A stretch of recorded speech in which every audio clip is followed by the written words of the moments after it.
Nanda, Seshu, Seshu, I'm sorry. Hey, నువ్వెందుకు sorry చెప్పేది? నేను కదా చెప్పాల్సింది. Nanda, I really love you. నువ్వంటే నాకు అంత ఇష్టం.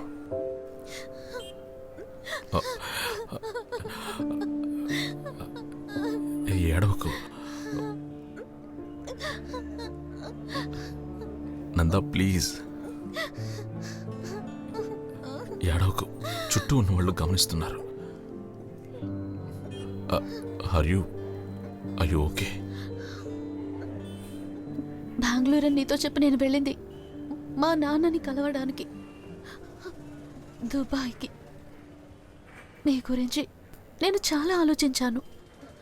సరిగ్గా అప్పుడే మిమ్మల్ని ఎంతగా మిస్ అయ్యానో నాకు అర్థమయ్యింది.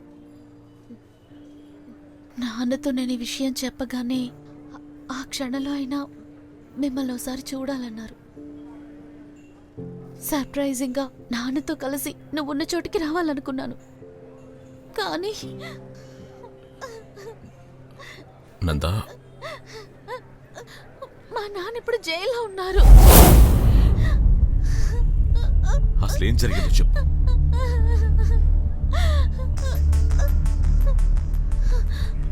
దుబాయ్లోను షార్జాలోను అవుట్లెట్ ఉన్న సారా ఫుడ్ ప్రోడక్ట్స్ అన్ని క్వాలిటీని చెక్ చేస్తుంటారు నాన్న. ఫుడ్ ప్రోడక్ట్స్ని అడాల్ట్రేషన్ చేసే మా నాన్న స్పాన్సర్స్ చెప్పింది వినడం తప్ప వేరే పనేం చేయలేరు. ఫ్యాక్టరీలో సడన్ గా జరిగిన రైడ్లో నాన్నని దుబాయ్ పోలీసులు అరెస్ట్ చేశారు. క్వాలిటీ లేని ఫుడ్ ఐటమ్స్ మార్కెట్కి వెళ్ళినందుకు ఆ రెస్పాన్సిబిలిటీ కంపెనీ మా నాన్న తల మీద వేసింది. నాన్న నిరికించారు. వాళ్ళ చట్టం వాళ్ళకే సపోర్ట్ చేస్తోంది. మరి ఇప్పుడు ఏం చేయాలి? కంపెనీకి గుడ్ విల్ లేకుండా చేసినందుకు సెటిల్మెంట్ గా 3 lakhs dirhams ఇవ్వమని వాళ్ళు అడుగుతున్నారు. నాకేం తెలీదు శిశు, నువ్వే ఏదో ఒకటి చెయ్యి.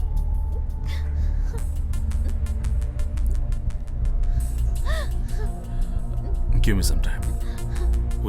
We settle this ASAP.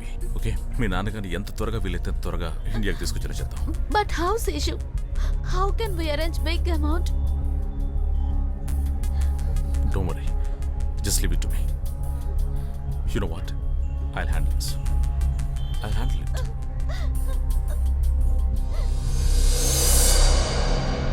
జీవితంలో అప్పుడప్పుడు మార్పులు చోటు చేసుకుంటాయి. So is love.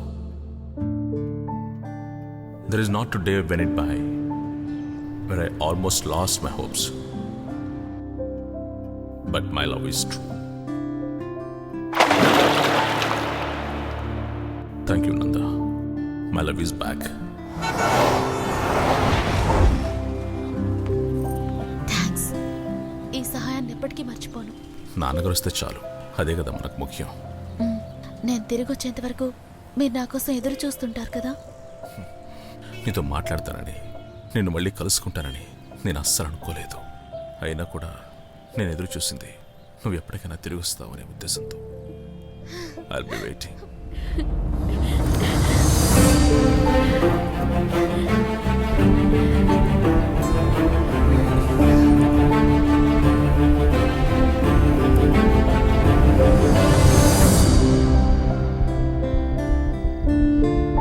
The pain of waiting.